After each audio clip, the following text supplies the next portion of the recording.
জাতীয় কবি কাজী নজরুল ইসলামের আজ ১২৬তম জয়ন্তী। ঢাকা বিশ্ববিদ্যালয়ে কবির সমাধিতে চলছে শ্রদ্ধা নিবেদন। এই মুহূর্তে কথা বলছেন তার নাতনি খিলখিল কাজী। সরাসরি চলে যাচ্ছি আমরা তার বক্তব্যে।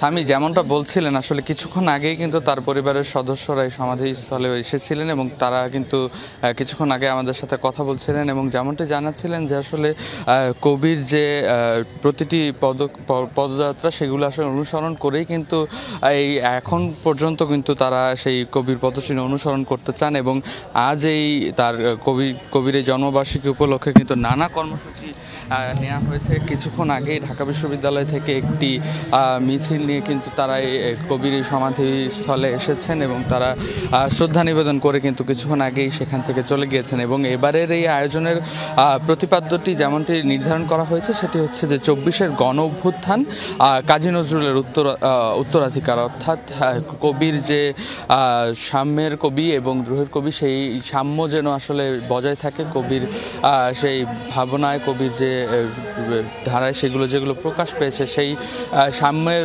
বাংলাদেশ যেন আমরা গড়তে পারি, সেই প্রত্যাশায় কিন্তু সবাই ব্যক্ত করেছেন। এবং কবির এই জন্মবার্ষিকী উপলক্ষে কিন্তু নানা কর্মসূচি নেওয়া হয়েছে বিশ্ববিদ্যালয় সহ বিভিন্ন কর্তৃপক্ষের পক্ষ থেকে। এবং এখন আমরা যেটি দেখতে পাচ্ছি যে শ্রদ্ধাঞ্জলি নিবেদন করছেন বিভিন্ন স্তরের মানুষ। সকাল থেকেই কিন্তু ঢাকা বিশ্ববিদ্যালয় থেকেও বেশ কয়েকটি হল থেকে, প্রায় সবগুলো হল থেকেই মিছিল নিয়ে কবির এই সমাধিস্থলে শ্রদ্ধাঞ্জলি এবং পুষ্পস্তবক অর্পণ করেন শিক্ষক, শিক্ষার্থী সহ কর্মচারীরা। তারপরেই কিন্তু তারা মূলত সকাল থেকেই অপরাজয় বাংলার পাদদেশে তারা জড়ো হন এবং জড়ো হয়ে কিন্তু সকাল 6:30 নাগাদ সেই মিছিল নিয়ে কিন্তু তারা এই সমাধিস্থলে এসে পৌঁছান এবং তারপরেই সেখানে পুষ্পস্তবক অর্পণ করেন এবং সূরা ফাতিহা পাঠ করে কিন্তু দোয়া পর্ব কিন্তু শেষ করা হয়। তারপরই কিন্তু ঢাকা বিশ্ববিদ্যালয় ভিসি তিনি কিন্তু আমাদের সাথে কথা বলেছেন এবং যেটি জানিয়েছেন যে আগামীর যে বাংলাদেশের স্বপ্ন আসলে আমরা দেখি, সেই স্বপ্ন বাস্তবায়নে কিন্তু আসলে এই কবির যে লেখা, সেই লেখায় আসলে অনুপ্রাণিত হয়ে অনুসরণ ছাড়া আসলে অনুসরণ করাটাই আসলে যৌক্তিক। এবং সেই সাথে আমরা দেখতে পাচ্ছি যে কিছুক্ষণের মধ্যেই কিন্তু সেই যে অনুষ্ঠান, সাংস্কৃতিক অনুষ্ঠান, সেই সাংস্কৃতিক অনুষ্ঠানে যোগ দিয়েছেন ভিসি। এবং আমরা দেখতে পাচ্ছি যে একটি রাজনৈতিক দলের ব্যানারেও কিন্তু সেই মিছিল নিয়ে কবির সমাধিস্থলে এসে পৌঁছেছেন। বিএনপির পক্ষ থেকেও নেতাকর্মীরা এসেছেন। বিএনপির স্থায়ী কমিটির সদস্য রুহুল কবির রিজভী এসেছেন কিছুক্ষণ এই মাত্রই। তিনি আসলে কবির সমাধিস্থলে যাচ্ছেন এবং শ্রদ্ধা নিবেদনের জন্য কিন্তু একত্রিত হয়েছেন বিএনপির নেতাকর্মীরা, আমরা দেখতে পাচ্ছি সেখান থেকেই।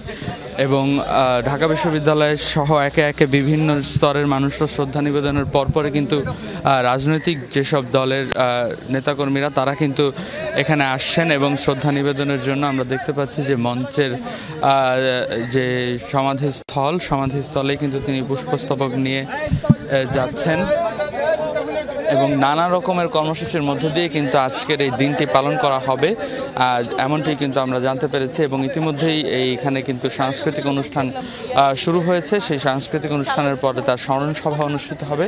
সেই স্মরণসভায় কথা বলবেন ঢাকা বিশ্ববিদ্যালয়ের ভিসি থেকে শুরু করে অনেকেই যারা এখানে উপস্থিত হয়েছেন এবং কবির সেই আলোচনায় কিন্তু অংশ নেবেন সর্বস্তরের সকলেই। এবং আমরা দেখতে পাচ্ছি যে এখনও রাজনৈতিক দল সহ বিএনপির পক্ষ থেকে, ছাত্র দলের পক্ষ থেকে একে একে কিন্তু তারা ফুলের পুষ্পস্তবক অর্পণের জন্য কিন্তু দাঁড়িয়ে আছেন এবং কবির সমাধিতে কিন্তু তারা পুষ্পস্তবক অর্পণ করছেন। বিএনপির স্থায়ী কমিটির সদস্য রুহুল কবির রিজভী কিছুক্ষণ আগেই কিন্তু এই সমাধিস্থলে এসে পৌঁছেছেন এবং তিনি কিন্তু এই মুহূর্তে পুষ্পস্তবক অর্পণের জন্য কবির সমাধিতে আছেন এবং তিনি তার নেতাকর্মীদের নিয়ে কিন্তু পুষ্পস্তবক অর্পণ করছেন। এবং তারপরেই কিন্তু আমরা দেখতে পাচ্ছি যে ঢাকা বিশ্ববিদ্যালয়ের পক্ষ থেকে, বিভিন্ন হল থেকে, ছাত্র দলের পক্ষ থেকে তারা এই আজ কবির এই জন্মজয়ন্তীতে কিন্তু নজরুল জয়ন্তীতে কিন্তু তারা এসেছেন শ্রদ্ধা নিবেদনের জন্য সকলে। এবং তারা যেটি বলছেন যে আজ সারা দিনব্যাপী কিন্তু ঢাকা বিশ্ববিদ্যালয় সহ বিভিন্ন জায়গায় নানা কর্মসূচিতে অংশ নেবেন তারা। এবং আজকের এই সারাদিনের কর্মসূচির প্রথম দিনই সকালবেলায় কিন্তু এই নজরুলের নজরুলের এই সমাধিস্থলের পাশেই কিন্তু এই যে সাংস্কৃতিক অনুষ্ঠান এবং যে আলোচনা সভা আয়োজন করা হয়েছে, সেই আলোচনা সভার মাধ্যমেই কিন্তু আজকের আয়োজনের যে মূল আনুষ্ঠানিকতা সেটি কিন্তু ইতিমধ্যেই শুরু হয়ে গেছে। রেদওয়ান, আপনাকে অসংখ্য ধন্যবাদ।